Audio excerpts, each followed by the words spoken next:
उसका पति उसे कई साल पहले छोड़कर जा चुका था। अब उसका एक ही सहारा था, उसका बेटा पवन। सरोजनी अपने बेटे को पढ़ा लिखा कर एक बड़ा आदमी बनाना चाहती थी, इसलिए वो लोगों के घरों में कामकाज करके पैसा कमाती थी। अपनी माँ को दिन रात इतनी मेहनत करती देख एक दिन पवन अपनी माँ से कहता है, माँ, तुम लोगों के घर घर जाकर काम करती हो, ये मुझे बिल्कुल अच्छा नहीं लगता। मैं पढ़ाई छोड़कर कुछ काम ढूंढ लेता हूँ।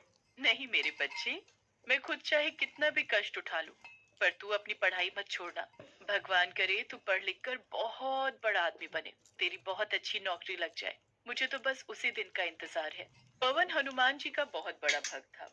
वो दिन रात हनुमान जी की पूजा करता रहता था। एक दिन वो हनुमान जी के मंदिर में बैठकर प्रार्थना कर रहा होता है, तो उनसे हाथ जोड़कर कहता है, बजरंग बली जी, माँ तो मेरी कोई बात नहीं सुनती। मैंने उनको कितना कहा कि अब तुम काम करना बंद कर दो, पर वो मानने को तैयार ही नहीं। अब आप ही बताओ, मैं क्या करूं? पवन को पूरा विश्वास था कि बजरंग बली उसकी माँ को समझा देंगे। ऐसे ही समय बीतता गया और पवन ने भी अपनी ग्रेजुएशन की पढ़ाई पूरी कर ली। फिर वो नौकरी की तलाश में लग गया। वो सुबह उठकर हनुमान जी के मंदिर में जाकर पूजा पाठ करता, उसके बाद नौकरी की तलाश में निकल जाता। लेकिन सारा दिन भटकने के बाद भी उसे कहीं नौकरी नहीं मिलती। फिर वो निराश होकर घर वापस लौट आता। एक दिन उसे उदास देखकर सरोजनी ने कहा, पवन बेटा, तू इतना उदास क्यों है? आज नहीं तो कल तुम्हें नौकरी जरूर मिलेगी। हाँ, मैं कुछ दिन नौकरी की तलाश और करूंगा, लेकिन अगर फिर भी कहीं मुझे नौकरी नहीं मिली तो फिर मैं मेहनत मजदूरी ही कर लूंगा। नहीं बेटा, मैंने तुझे मजदूरी करने के लिए थोड़ी ही इतना पढ़ाया लिखाया है। तू कोशिश करता रहे, एक दिन सब ठीक हो जाएगा। अगले दिन सवेरे जल्दी उठकर पवन फिर से नौकरी की तलाश में निकल पड़ता है। अपने घर से कुछ दूर चलने पर ही उसे अपने स्कूल के पुराने मास्टर जी मिल जाते हैं। नमस्कार मास्टर जी, कैसे हैं आप? मैं बिल्कुल ठीक हूँ पवन, तुम बताओ, तुम कैसे हो? अच्छा, वैसे तुम कहीं जा रहे हो? मैं तो तुम्हारे घर ही आ रहा था। हाँ मास्टर जी, मैं नौकरी की तलाश में निकला हूँ। खैर आप बताइए, आपने कहा आप मेरे घर ही आ रहे थे, कुछ काम था क्या? हाँ बेटा, पास के ही अयोध्या गांव में एक मास्टर जी पढ़ाते थे, लेकिन अब वो रिटायर हो चुके हैं। उनकी जगह पर कोई नए मास्टर जी आने वाले थे, लेकिन वो आ नहीं पाए। अगर तुम एक हफ्ते तक उस स्कूल के बच्चों को पढ़ा सको तो प्रिंसिपल से कहकर तुम्हारी नौकरी परमानेंट करवा सकता हूँ। तुम्हारी माँ की हालत देखकर मुझे तुम्हारा ख्याल आया और मैंने तुमसे बिना पूछे ही तुम्हारी बात प्रिंसिपल से कर ली है। अब तुम मेरी जुबान का मान रखो और अच्छे से उस स्कूल में जाकर बच्चों को पढ़ाना शुरू कर दो। ये सुनकर पवन बहुत खुश होता है। आपका बहुत बहुत शुक्रिया मास्टर जी, पर क्या आप मुझे बताएंगे कि वहाँ केवल एक हफ्ता ही क्यों पढ़ाना है?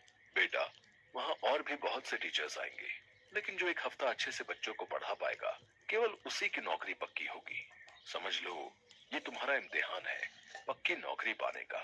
जी मास्टर जी, आपका बहुत बहुत शुक्रिया। इसके बाद पवन घर आकर अपनी माँ को सारी बात बताता है। सरोजनी ये बात सुनकर बेहद खुश होती है। फिर वो बजरंग बली के सामने हाथ जोड़कर कहता है, हे बजरंग बली, मुझे ये परमानेंट सरकारी नौकरी दिलवा दीजिए, मैं उम्र भर आपकी सेवा करता रहूंगा। अगले दिन पवन ने अपना इंट्रोडक्शन प्रिंसिपल को जाकर दिया। उसके बाद प्रिंसिपल ने उसको क्लास में पढ़ाने के लिए भेज दिया। क्लास में पहुंचते ही सभी बच्चे पवन मास्टर जी से कहते हैं, गुड मॉर्निंग टीचर। लेकिन तभी वो कहता है, बच्चों, गुड मॉर्निंग नहीं, राम राम कहा करो, इससे भगवान राम तुम्हारे सारे काम बना देंगे। बच्चों को नए मास्टर जी बहुत अच्छे लगते हैं। वो सारा दिन बच्चों को रामायण सुनाते रहते और उनको सारी चौपाइयां याद करवा देते। ऐसे ही एक हफ्ता बीत गया। फिर प्रिंसिपल क्लास में आते हैं। तभी सब बच्चे राम राम कहकर उनको वेलकम करते हैं। उसके बाद प्रिंसिपल उनसे पूछते हैं, बच्चों, तुम्हें मास्टर जी ने क्या क्या सिखाया, कुछ बताओ। तभी सब बच्चे एक एक करके प्रिंसिपल को रामायण की चौपाइयां सुनाने लगते हैं। साथ ही सभी बच्चों को सारी की सारी रामायण मुख जुबानी याद हो गई होती है। ये देखकर वो हैरान होकर कहने लगते हैं, अरे मास्टर जी, आपने तो कमाल ही कर दिया। इतना तो हम कई सालों तक नहीं सिखा पाते जितना आपने एक हफ्ते में सिखा दिया। आपकी नौकरी पक्की हुई। आपका ऑफर लेटर मैं आपके मास्टर जी के हाथ भिजवा दूंगा। आप अपना सामान लेकर आ जाना। अगले दिन सुबह होते ही मास्टर जी पवन के घर पहुंच जाते हैं और उसका दरवाजा खटखटाते हुए कहते हैं, अरे पवन, अरे ओ पवन, दरवाजा खोल बेटा। तभी दरवाजा खोलते हुए पवन बाहर आता है। अरे आप, नमस्ते मास्टर जी, इतनी सुबह सुबह कैसे आना हुआ? आइए, अंदर आइए। पवन की माँ चारपाई पर लेटी हुई होती है। नमस्ते बहन जी, क्या हुआ? आपकी तबीयत कुछ ठीक नहीं लग रही। हाँ मास्टर जी, पिछले एक हफ्ते से माँ बहुत बीमार थी, लेकिन अब उनकी हालत में काफी सुधार है। मुझे माफ कीजिएगा, इसी कारण मैं स्कूल में पढ़ाने नहीं आ पाया। ये सुनकर मास्टर जी हैरान रह जाते हैं। अब ये तुम क्या कह रहे हो? उस स्कूल के प्रिंसिपल ने तो मुझे तुम्हारा ज्वाइनिंग लेटर देते हुए कहा है कि तुम्हारी नौकरी पक्की हो गई है। ये सुनकर पवन हैरान रह जाता है। उन्होंने मुझसे कहा कि पवन ने बच्चों को इतना अच्छा पढ़ाया जैसे कि आज तक कोई पढ़ा ना सका। लेकिन मैं तो वहां गया ही नहीं, मैं तो यहीं घर पर रहकर माँ की सेवा कर रहा था। ये कैसे हो सकता है?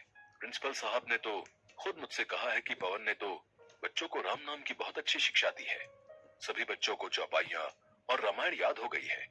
पर मेरी समझ में नहीं आ रहा कि जब तुम नहीं गए तो वहां तुम्हारी जगह कौन गया था?